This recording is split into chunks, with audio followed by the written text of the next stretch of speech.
Welcome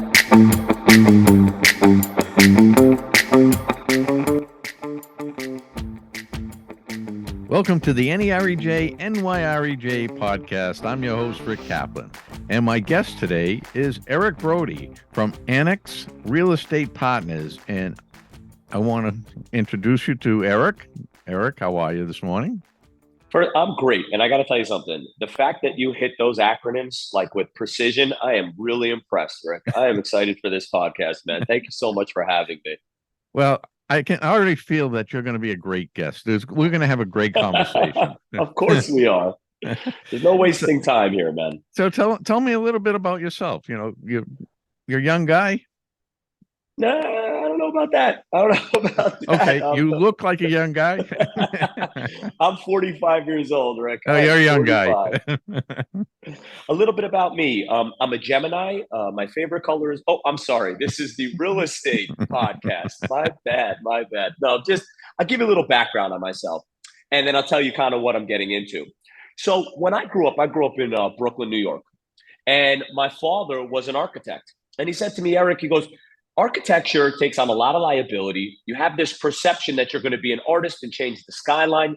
Better that you build and develop. You shouldn't design. I said, okay, it's understandable. So I went on this quest of becoming a builder developer. And in 2003, I started a company that started to build and develop. And the way that it kind of worked out was, how do you get into the development game? And for me, the easiest way to get into the game was to understand construction, because your ability to bridge the gap between capital and then actually getting things done in the field was something that I was super interested in. Apologize, it's connected if that happens. I don't know if you lost me. So basically, I said, okay, if I can be the most credible builder, that'll be my nuance and my way into the development game. Lower my hole, I wound up building about 40 buildings, just under $1 billion worth of construction, all in the New York area, whether it was Queens, Brooklyn, Manhattan, and the Bronx. I actually never built in Staten Island, the fifth borough. The largest building we built was a 2-acre property called the Houston in Williamsburg. It was 218 units and about $150 million construction contract. And the tallest building was a 21-story building on 96th Street on the Upper East Side. Many of the projects, I was also the developer. It was my responsibility to raise the capital, sign the construction loan, execute that project, and then I would be rewarded or not, actually, in this marketplace, the upside above paying back the debt and the equity investors. And now that has pivoted. And the reason was coronavirus. I probably would have been a mid-market developer for sort of the rest of my life, continuing to build and develop. But when coronavirus had come and the market sort of slowed down, we had developed a property and come to the market. And it's a story of basically being knocked down to stand back up. We lost an asset. I finished building a beautiful project. And unfortunately, my investors were hiding. They didn't know if they were going to be living or not. And the lender foreclosed us out in our position. And I was devastated. So in picking up those pieces, I have some friends in the military, and I said, what do you do? And they say, you do an after action report. In order to just speed up this conversation, what I learned was, you know what? Better to actually lend on a risk-adjusted return using your skills as a builder developer than it is to take the risk today on merchant developing and within the marketplace. Interest rates are through the roof. Regional lenders that used to lend me money don't exist anymore. Better to come into the marketplace with capital, be able to support those developers in the field, because when it comes to how you execute a project and what is those requirements, I know it intimately. So in order to come into the deals today, we decided we should pivot to lending. It's not that we won't look at development. It just, in this moment, the macro environment, better to be lending capital in a space where there's less lenders, and we're seizing that opportunity. And there's another level to it. During my looking at this after action report, when I lost an asset, I found a data analytics platform. And when I saw the data analytics platform, I was like, wow, we would have known that there was way too much product coming into the market. Maybe we shouldn't have placed this bet. And you're seeing it. Hedge funds are using data in these massive platforms like a Two Sigma, $60 billion hedge fund uses data to make their decisions, but us in real estate, we don't. So I researched the technology space in real estate because you know what, it was coronavirus and we had time.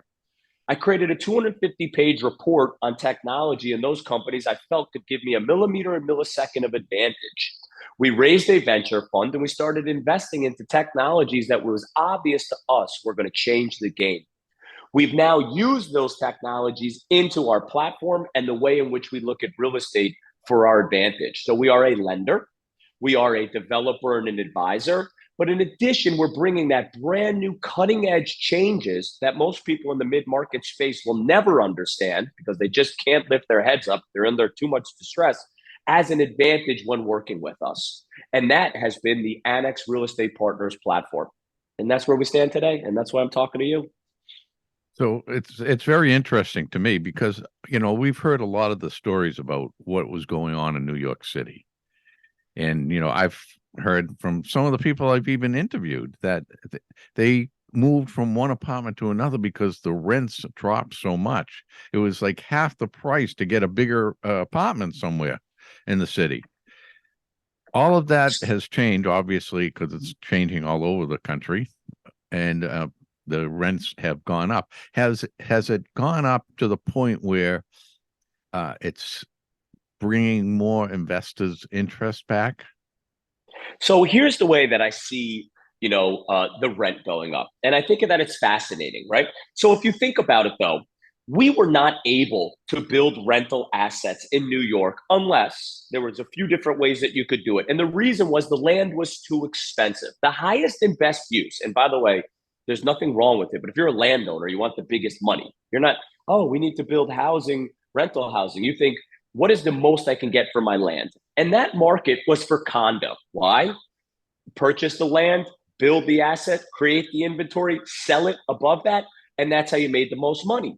A rental asset was based on cap rates. So you need the land to be much more compressed because the hard and soft costs are the same value. You couldn't make a rental work. But I knew of two ways that rentals could work. One, which is these are unicorns. Joint venture with the landowner because they've owned the land since 1950, 1970. So the appreciation in the land is the equity into the deal. And because it's so inexpensive, you could make a rental work. We did that in Greenpoint, Brooklyn, where we developed an 80-unit apartment building on the waterfront, irreplaceable real estate, and a rental worked. But you can't just go on the market, buy land, and make a rental work, okay?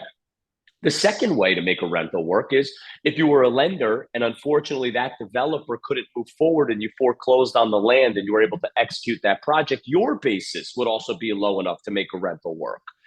Another one is have a 50-year time horizon or 20-year time horizon like a REIT where it's like, don't worry, the rents will continue to grow and eventually we'll get a return on the money, but we don't need it to be right now. So merchant developers can't really develop rentals in New York. So that means a constricted supply. It's very hard to make it work. Then, right, interest rates are going up and the valuations are resetting and people need to have a backup plan on their condos to make rentals work. But and then legislation and the 421A tax abatement is not in favor. Very hard to make rentals work without a tax abatement. So supply is so constricted, permits are so constricted, yet there's an overall thesis of urbanization that isn't dead, right? We want to be in cities. The demand to be in cities is there. It was decoupled from the office, right? Everyone thought if the office rents were up, it keeps the humans there. But guess what? In 1961, we created the elevator, I think in Chicago.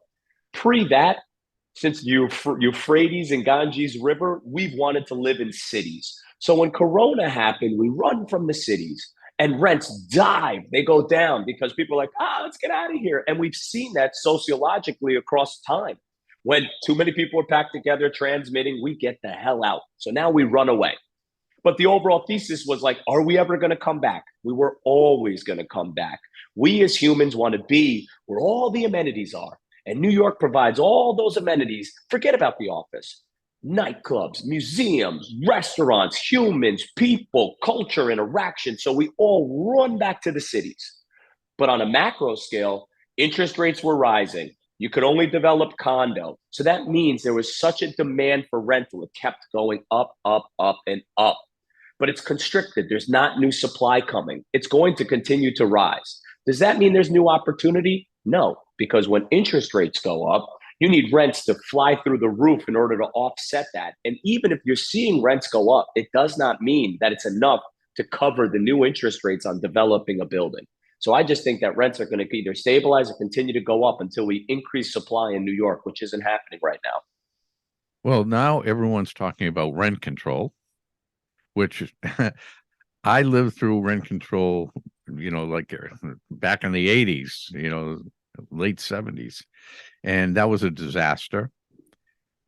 Why it's going to change this time, I have no idea what they're thinking. And second of all, back then, also, people that had these rent control apartments, they would stay in them forever. They would move out and then rent it to someone else. It was just out of control. As a lender, as a developer, how can you afford to do any of that?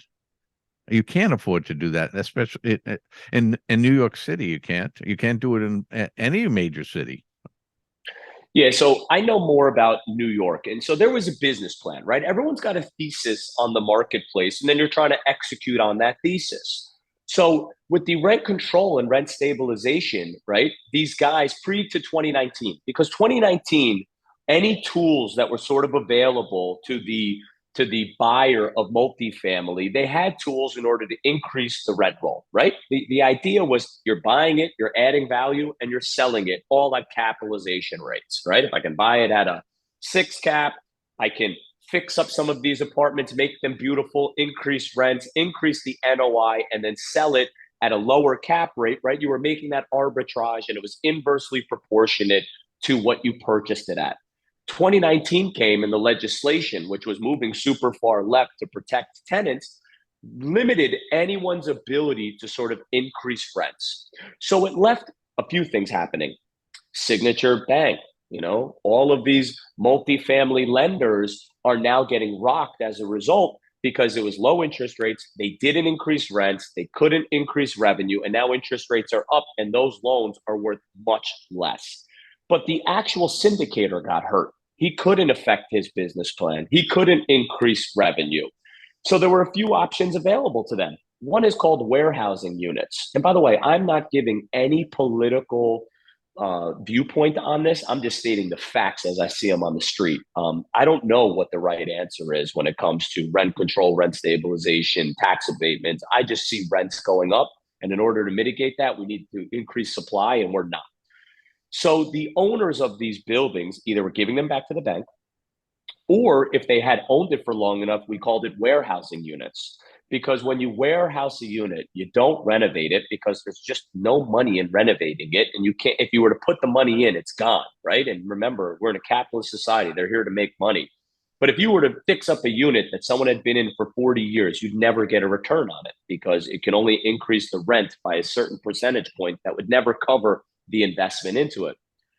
So there was one thing that wasn't written out of the legislation which basically said if you had an adjacent unit and you combine them, you could increase rents. So people started warehousing, hoping that the neighbor would eventually vacate.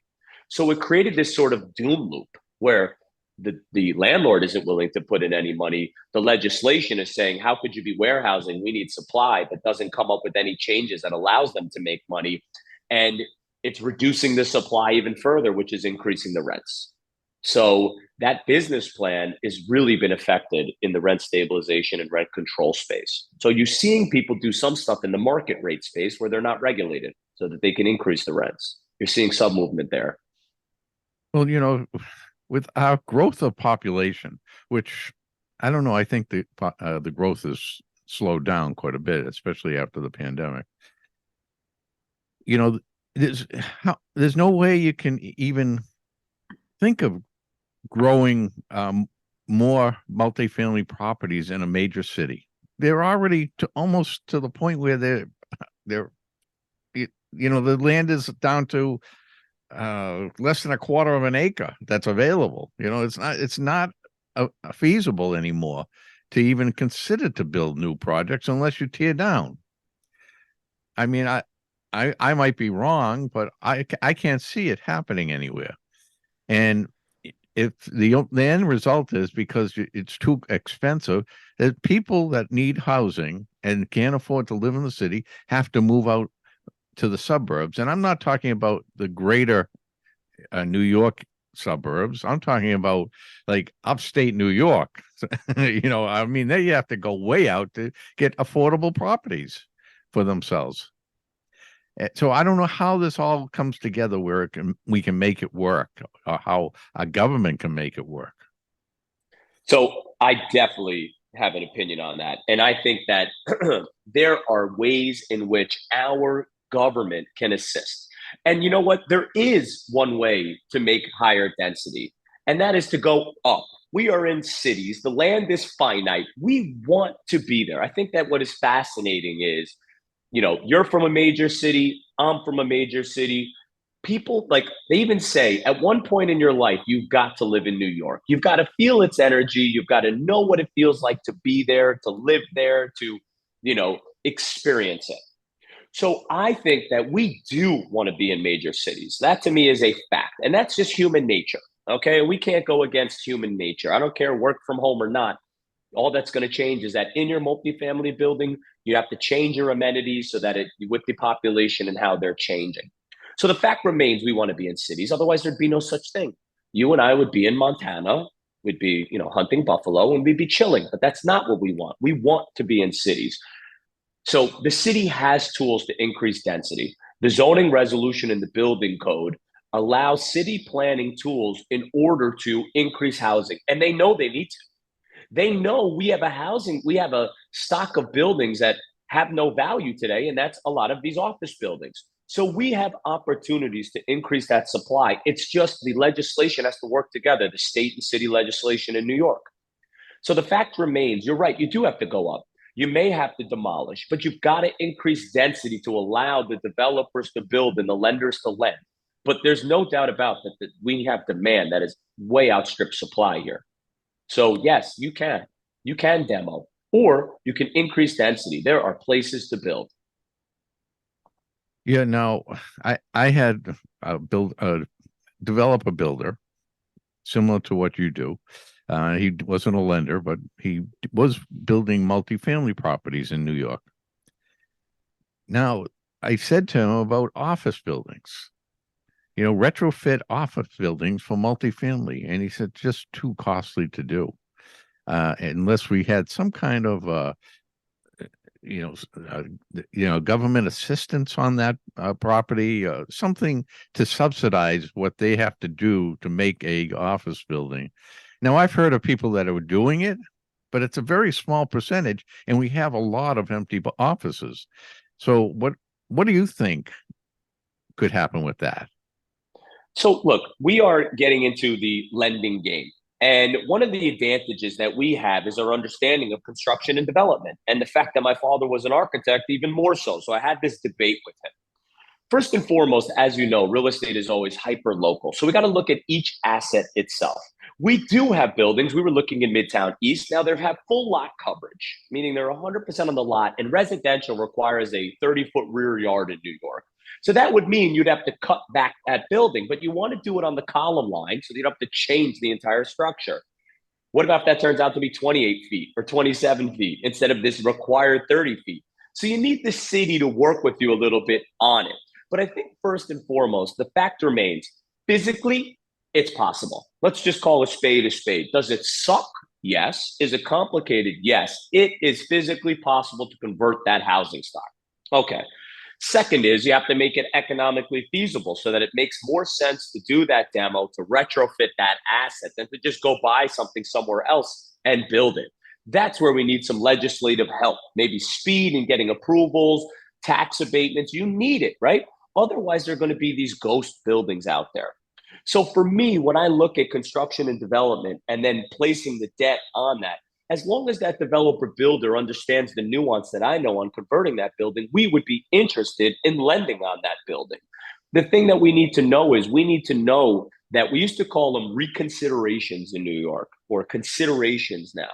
And it was if you had just a specific thing that you were off by a little bit, you could ask a commissioner to waive that requirement and they would allow it. No mas, much too strict today. Now you would need a use variance or an area variance or a zoning change. And that's talking about a year and a half, 2 year process was something called the secra. I mean, it's just impossible to do. So if there could be a governing body that could look at some of these special situations, I think we can convert some of them. The overall thesis that builder developer was stating, carving out a center core of these huge floor plate type A massive office buildings is crazy to do. So that I understand. But we have class B, we have class C, we've got 50 footers, we've got 75 footers that can be converted all over the city. So I think it's possible. You just need people to help and pay attention. And they talk about it, but the government moves slowly, and yet still, like you said, and you made apparently clear, the rents keep rising and the people keep coming. Yeah, I mean, major cities, you're always going to have the people. Because everyone wants to be in the major cities.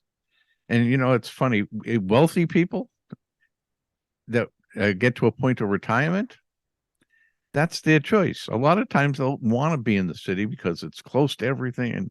And then you have the working class. They also need to be in the city, but they can't afford to be in the city. So now we have to figure out a way that accommodate that class of people. And it's funny, I was watching, and you might not remember this, but The Honeymooners. And they lived in a I don't know if you call it a tenement or an apartment complex, apartment building, whatever. And he would walk outside into the hallway to go to the bathroom to wash up. So I'm saying, okay, that's one of the issues in building a, this in the office buildings. Because you have to put now bathrooms in these rooms. You have to put a kitchen in each one. So do you think that there's going to be a concept where they would have like central bathrooms and things like that? Oh, hell no. No way. Yeah. So let me explain to you the way that I really think it would operate. Okay. So first and foremost, when you are building your building, and you see this all the time in loft conversions. Have you ever been in a loft conversion? No. So in a loft conversion, right? We had so first off, there's all these different rules and nuance to it. So first, we have a federal law called the ADA, Americans with Disabilities Act, which basically says there can't be an elevation change. There's all types of rules, but one of them is you can't have an elevation change of the floor more than half an inch. Okay, so you have to have like a bathroom, a kitchen, and a bedroom that are all in the same elevation. I mean, I'm talking about all the way into the shower. You have to be able to accommodate, right, someone with a disability.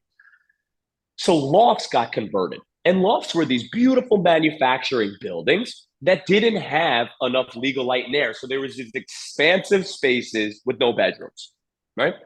And they always have these elevation changes, and everyone thinks like, is that just like a concept loft? Why do they do that? That's because the pipe needs to be pitched to a bathroom, right? If you have a trap, you need that to get to the sewage system. If it's going the other way, it's going back up. That's not going to work. You need it to go down. You got to use gravity. So I'm thinking in these office conversions, we do a few different things. You've got to lay it out. You've got to figure out where you're going to put these bathrooms, where you're going to put these kitchens, so you don't have these elevation changes. But if you're going to do these major renovations, like cutting back a building 30 feet, let me tell you something. You are going to move those traps, drop the ceiling below, right? So that everything looks just like a normal apartment. It is certainly feasible and possible. And unfortunately, like you said, it's an economic. It's certainly not a physical problem. It's an economic problem because physically we can figure it out. And then with these new technologies, BIM modeling and all of these different ways in which to lay it out very quickly, it can easily be solved. Now, I do these conferences for the industry, and a lot of times we'll do it in open space. So we'll do it in an office building that has, the major tenant moved out. Now you have all these open offices, and there's these temporary walls that have been put up. Most of that is, you can clear all that out in no time, and you have a completely open floor where you can do what you wish. Now, I've been in these office buildings, and I can see all the piping, because the ceilings are opened up and all that. I'm trying to figure out, why is it so complicated to put these bathrooms in the kitchens in there when everything is exposed? They never really sealed everything up in these office buildings. So I think let's forget about what's existing there. Most of it is not useful, right? There's different, let's say, mechanical issues, right? So you're seeing all that piping, mechanical requirements, heat, ventilation, air conditioning needs to be something else. We call it cubic feet per minute. You need different stuff for resi versus commercial.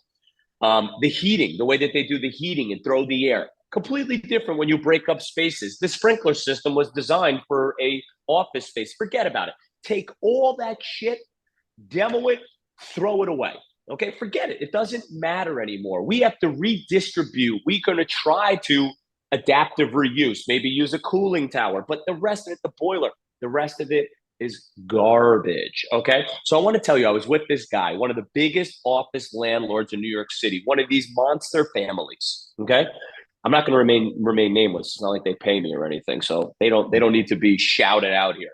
Okay. So basically I'm like, why aren't you converting some of your buildings? He goes, there's more value to me to be 60% occupied and 40% vacant and just upgrade my lobby than to convert this to resi. That's what you're up against. These guys are like, we'll make less money, but we don't have any risk on our loan. It doesn't make sense for us to convert. We'll wait till everyone gets rid of their offices. Demand comes back, not a lot, but comes back to this building. Maybe we get to 75%. That still has more value to us, right? I also, a different example is the lender on an office building based on its occupancy today. So a nice class B office building has such limited occupancy, 40%, that the value of that building is less than the debt on the loan. That means that the lender, there's no more equity. And even the lender's value is less than the outstanding value of the loan, which means the lenders would have to mark down that asset. And they're not prepared to do that. They want to do that very slowly so that their earnings are there.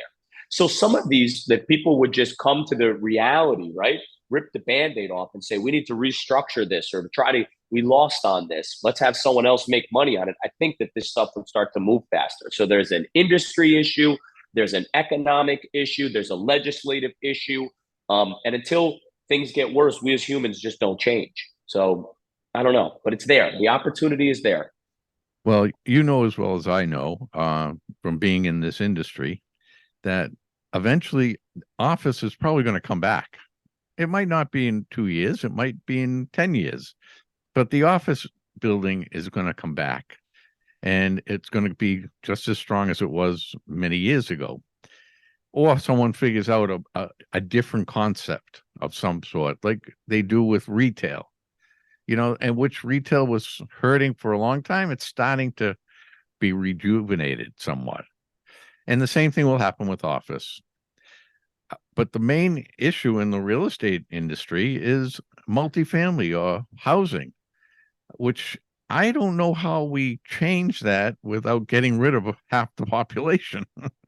Because that's wow, Rick. Wow. I mean, hey, I'm a little extreme. Well, everyone stay away from Rick. Don't right. vote for him for president. But I mean, it's so difficult. You don't have the land. You don't have the. You can go up. How much can you go up? I mean. So Rick, we now know you would be okay with Hunger Games as a part of your legislative policy. Give us your young board to fight.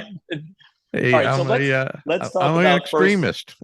No. Let's talk about first the office concept. Full stop.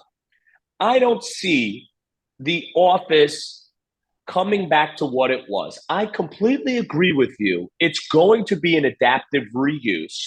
It's the concept of office is going to change, right?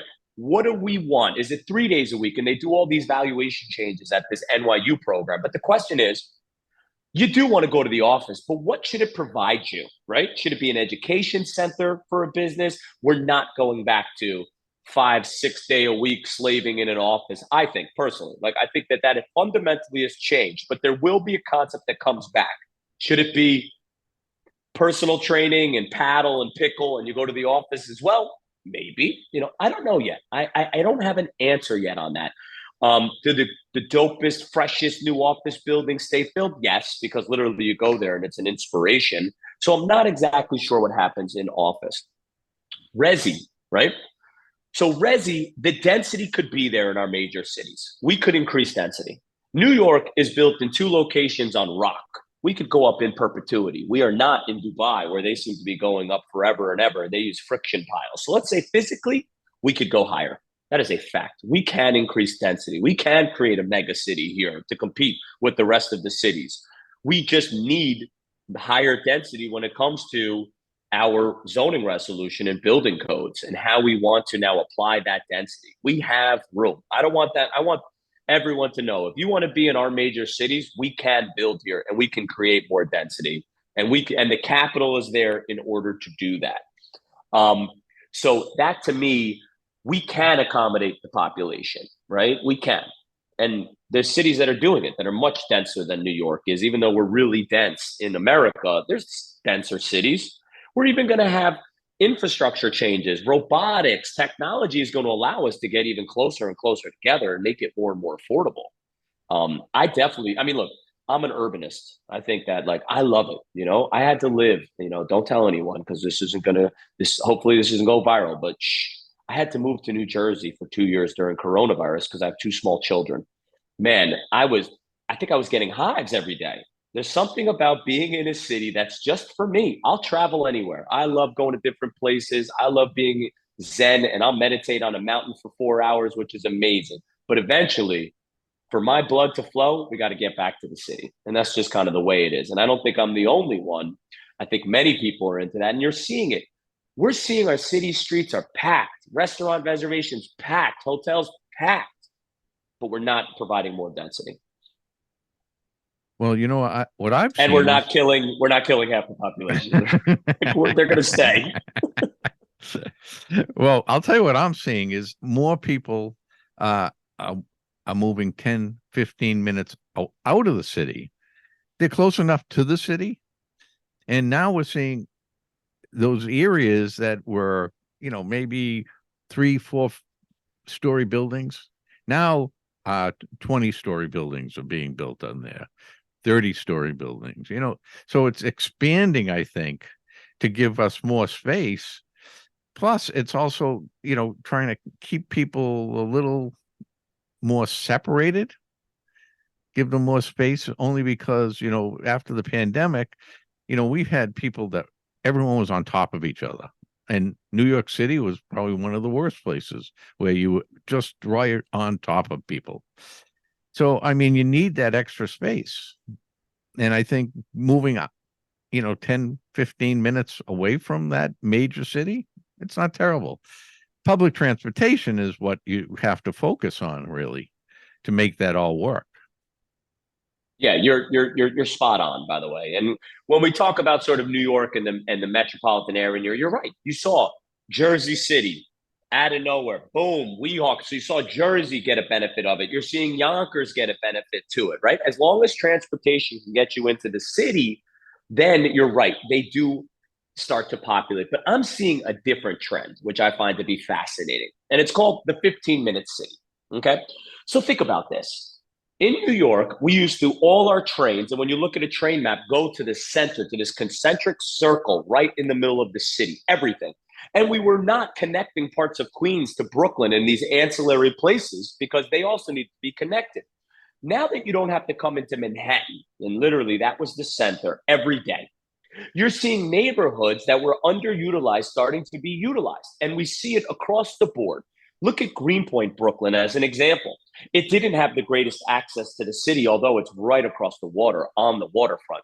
But it is absolutely on fire because if you don't have to be in the city every day, when you do have to go in, to have to transfer trains is not a big deal. So we're using other neighborhoods as a result of having the amenities, having everything you need, and not having to go direct to the city on a daily basis, being more and more utilized. But in addition, you're right. Look, anywhere off a train, Metro North, New Jersey Transit, obviously, the more convenient it is, the more you can drive traffic into those cities. So you're seeing those neighborhoods pop up. But I want to be clear. You still need infrastructure. So you and I are talking about urban centers and suburban areas. We're not talking about rural areas because rural areas, unfortunately, just goes off the grid and it's just too far. There's no way you and I are traveling 2.5, 3 hours to get to any of our major cities. So you're just saying there's a radius outside of New York that higher density is there, but we know that already. We know that those areas will develop as the population center increases with people who have kids, want more room, don't mind the travel. You know, I was in China many years ago, and you're talking about rural areas not having access to. They have a train that this super ultra fast train where you could be normal drive would be maybe 4 hours. You could get from one end of that area to the major city in maybe an hour or less in those high speed trains. We're we're in a country that we've had a commuter train forever, and we still don't have any high speed trains, which that just boggles my mind that we're so behind in that. And now New York, I give them credit because their train system it runs better than most of the major cities. But take Boston. Their MBTA system is horrible, and it has gone downhill for the past 10 years, and they're just starting to rebuild it and try to get it back to almost a normal, maybe close to what New York is like. But we have to have more focus on that because you can't use the highways if you're working in the city and you want to live 20 minutes out of the city. That's an hour and a half, 2 hour ride now on a highway. Easily, Yeah. easily. So So there's two solutions there. And then I'll give you that quick story. So one is you got to just start getting up early. I used to when I was in Jersey, I just did a 5 a.m. I was like, I'm not sitting in traffic. Going home, always traffic. Do you know what New York City did to change? Now, let's first say that New York knows the MTA is super important and does a decent job of making sure that it's easily accessible and workable. But there's one thing that New York did that's these ingenious, simple technology things that changed the game. They told you how long it was going to take for the train to come. They managed your expectation as a human, and all of a sudden, the trains are 10 times better because you can be like, okay, it's 7 minutes away. Before, when I was a kid growing up in the city, if you just missed the train, that could be the end of your life. You literally had no idea if it was 20 minutes, 30 minutes. But if you know in your brain when that train is coming, it changes the entire game. You're like, oh my God, I can now plan my life. So technology in that millisecond and millimeter change can change the way in which you perceive things. So listen, I just, people, should know. And what I think is fascinating is just that. And we're talking about the urban environment, and to me, in my opinion, we have a lot of forward facing issues right now in our urban environments, knowing that the population wants to be in them. And to me, it's like super important to make sure that we all work together in order to make our cities like absolutely incredible. And right now, we have just so many forward facing headwinds in order to do that with certain density issues, like you're talking about, infrastructure issues, transportation issues. I mean, it's just wild to me. And for us, at ANEX, we want to support that, whether that's with technical expertise, restructuring. We didn't even get into like rescue capital. We didn't get into restructuring of deals because we're seeing tons of that. And a lot of it has to do with the subjects we're talking about. How do you get these office buildings that are just underwater back in live again? How do you finance these residential deals so that people do develop more density and create more housing? Because it's a problem right now. We don't have enough, yet we know all of the cool kids want to be in New York. I mean, that's just a fact. And Boston, by the way. I'm sorry. I'm just so, or Miami, we know yeah. everyone wants to, do that. Sorry, I had Well, to close the door. Eric, it's unfortunately running out of time, but I'd love to have you on as another show because you got a lot of interesting ideas that we can talk about, and you're fun to talk with. So I think Anytime, the man. audience would love to hear from you again. Well, you let me know. You let me know if they watch us. You let me know Yeah, what they we'll commented, and I'd definitely love to be on.